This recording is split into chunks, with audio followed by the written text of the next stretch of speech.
Welcome to Brainstorm MTG. I'm ELD, and this is Fast Effect Double Speed Magic the Gathering from ELD's Time Vault Games in Bellingham, Mass.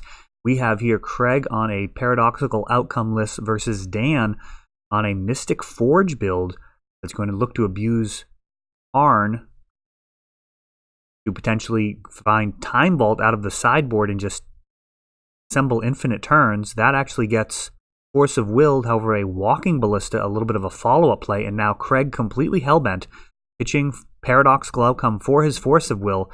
Karn is just that key. It would have shut off all of his artifacts, and now Dan slamming a Mystic Forge, a card that as of this morning is now restricted. This is a 4 of, so this is some rare air here for Vintage. A deck that is actually no longer playable in its current form. Mystic Forge joining the ranks of the absolute best cards in Magic, along with Karn, the great creator here. However, Dan does find another Karn. Craig's stuck on just 3 mana now due to the one-sided nature of Karn's Null Rod-like ability. Mystic Forge doing work here, allowing Dan to plow through his deck. Mana Crypt, Manifold Key. Now that Karn, the great creator, going to wish for the Time Vault to go along with that key, and that is infinite turns right there. So Dan absolutely tearing through Craig's defenses there. A single Force of Will not enough to stop this Workshop deck from comboing off. Workshops traditionally have been a very kind of gruesome thing to play against. A lot of really train wreck style cards, things like Sphere of Resistance, Tanglewire, Smokestack. Recent printings more recent printings like Chalice of the Void and Lodestone Golem also finding their way onto the restricted list just because they really turn the game into an absolute slog and can put a really high importance on who gets to go first, especially Chalice of the Void.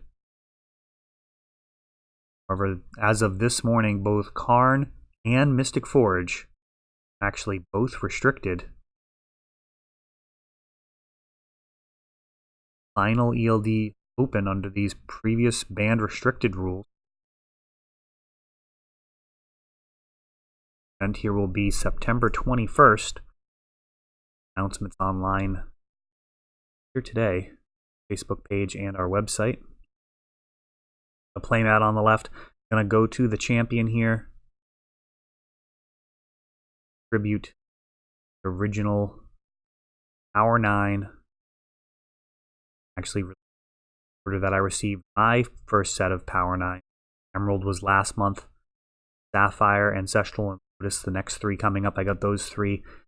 They trade mostly just for some foil Yavimaya Coasts back in the day. That trade holds up very well in my favor. Not so much in the other direction. First piece of power was Mox Emerald. Tell that story another time. Craig here, shuffling up, presenting, playing on his mat. One open back in March 23rd. Shows a hand full of acceleration that goes nowhere. Chips it back. And going to join him in a mulligan. Both of these decks extremely powerful.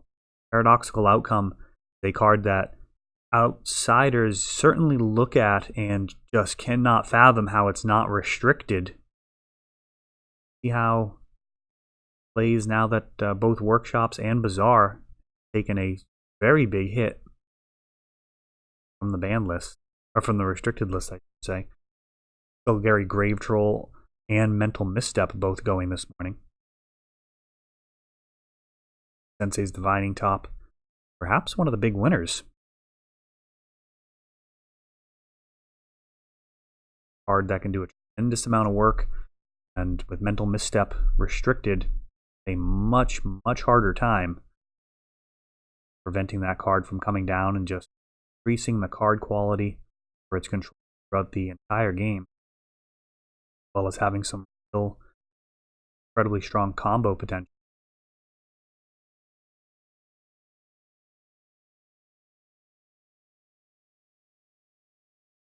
Karn, one of the rare times where a card's getting restricted in Vintage, and I have not been just absolutely abusing the heck out of it. I've been on bazaars the last few months.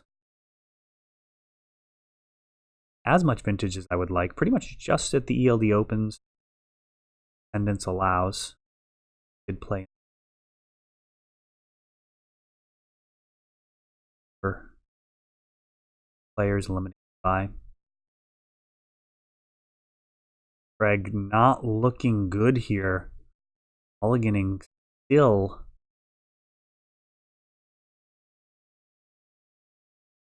Dan's deck really just a thing of beauty to have a workshop deck have morphed so much into a combo deck. Essentially, it's no longer using effects like Sphere of Resistance to try and hinder your opponent. It is actually just a race.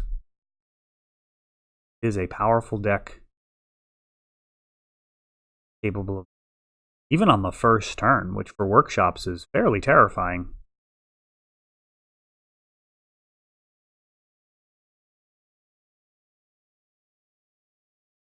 Like, it may not be much of a match here. Dan winning game 1.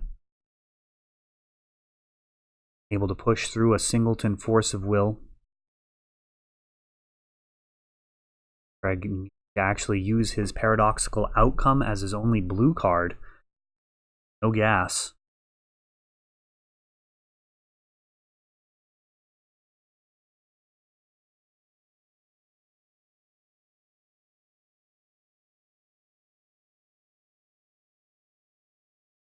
Oh. Good. He does have the play, though. Let's see what he can do with it. Mana Crypt, Sensei's top, spinning top. Tinker and a blue source somewhere in this mix. He may be alright. He's totally hellbent. Academy in play. Soul Ring for Dan off of maybe a workshop proxy. Alright, I had to sleuth that together. So Mystic Forge. Now Mox Opal. Does have Metalcraft, and this Mystic Forge likely to do a heck of a lot more work than this Sensei's top. Both of them let you look at the top of your library, but Mystic Forge does it for free. Also allows you to just play the cards right off the top. Also removing them. I feel like that ability really put it over the top. I mean, already Colorless Experimental Frenzy, and then just for kicks, going to allow you to not only play cards from your hand, but also just push through. And now a Karn the Great Creator land, shutting off Craig's Sensei's top and Mana Crypt. And at this point, really, it's a... Oof. There's the Karn. He finds a key, and Karn can just go ahead and wish for that Time Vault. Craig has seen enough. Dan assembling infinite turns very, very quickly. This Mystic Forge deck definitely a powerhouse in this format. That is all for this one, but don't worry, there is a lot more. You can check out our older videos, and we're always putting out new videos from ELD's Time Vault games in Bellingham, Massachusetts. If you want to help the channel, of course, you can like, subscribe, share, tap that notification bell so you can know the next time our new videos come out. Thanks for watching.